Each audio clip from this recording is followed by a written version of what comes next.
we're talking about teleportation, and I got this kind of new analogy that just popped through, and I used to think this all the time, and I forgot. I forgot about it, and it's so the physical mind.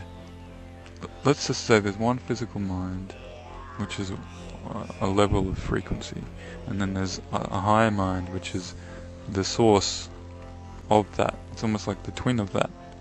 So whenever the physical mind asks for something, then the solution, is the higher mind becomes the solution simultaneously. And we're talking about teleportation, and I see it like the physical mind is this massive circuit board that exists everywhere, and it has its own matrix to it, its own structure. And if it's in alignment with the source, then it manifests what the source is. And it's a blending. So any distortions within the physical mind, it's always a blending. There's always some aspect of source within the physical mind. And obviously the indicator of it is the emotion for us. And so I'm sitting here and I'm seeing the ground flickering. It's almost like a mist, and it's oscillating, it's waving. And I was just thinking, within this physical mind structure is the frequency of this physical dimension. It's part of the matrix, right? That really just means the resistance of the structure, the mind structure, which also adds to how fast things manifest. And that's why time is speeding up, because the frequency is raising, right? So there's less resistance, time is speeding up. And if we really wanted to teleport, say from here to wherever, we could, but we have to find out what is controlling that frequency, what is controlling us because we all have our own physical mind which exists everywhere. And if you can tap into your belief structure which holds that in place, and all you have to do is redefine it and you will be able to do it, because as soon as you ask for something, source becomes it instantly. And the only reason that there's this shift, it seems like a slow shift of you gotta walk down the path rather than just go, well, I'm already at the end of the path, so why go those frames in between? And that's really just the nature of this dimension. But you can change that. You really can, because it's just natural to us. It's really to do with the physical mind has this story which creates the reflection. So it's like the source mind, the higher mind, is emitting out of everywhere. The physical mind exists everywhere, and it's like the physical mind is a veil that the higher mind's light shines through, and the physical mind is like it's like a hologram distortion pattern, and it creates the 3D shadow, which is the physical reflection.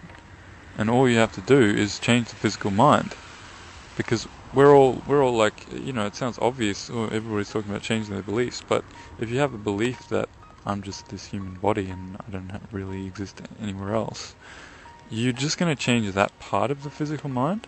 But if you're like, okay, well, I'm the physical mind of everything, you see shifts immediately everywhere, because the only reason that a perception exists is because it's the shadow that you created.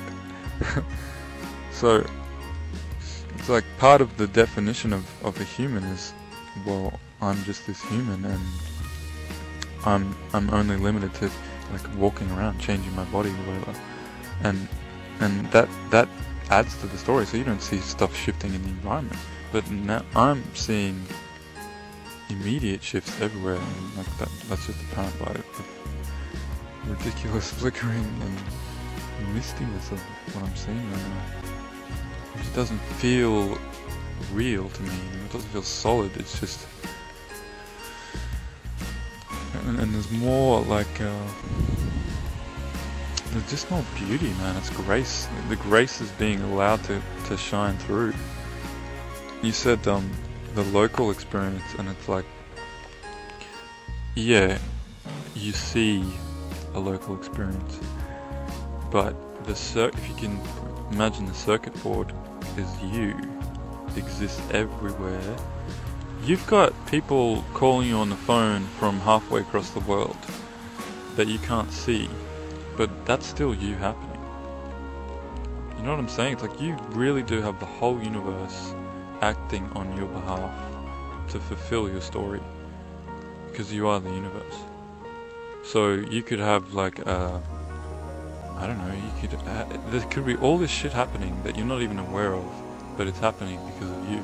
It's happening to fulfill your story. It's like, you know, for the example, if somebody calls you for a book deal who's halfway across the world, imagine how much went into that happening. How many people are involved. That was all because of you. That's really, like, that's how powerful you are. And also, you're happening for them as well. Obviously it's an opportunity for them, so it's like, you know, it's all one. There's just one mind. But the amazing thing is everybody has their own physical, I wouldn't say local, I'd say non-local physical mind that exists everywhere, and they're all interwoven to create a collective mind. You just keep on expanding. And you were just saying the contrast. The thing is, man, we create the contrast, because whenever, like, if you're always the reality, which you are, then you're the one creating the contrast by judging and discerning your own self. So the only reason that it's contrast is because of you. But it's neutral by itself, which is just fascinating. And it's like we grow up and we're taught these belief structures that aren't even ours, which, you know, we can kind of appreciate them, because without them we wouldn't really create anything. We just kind of, but that's the thing that's creating the contrast, the belief structures.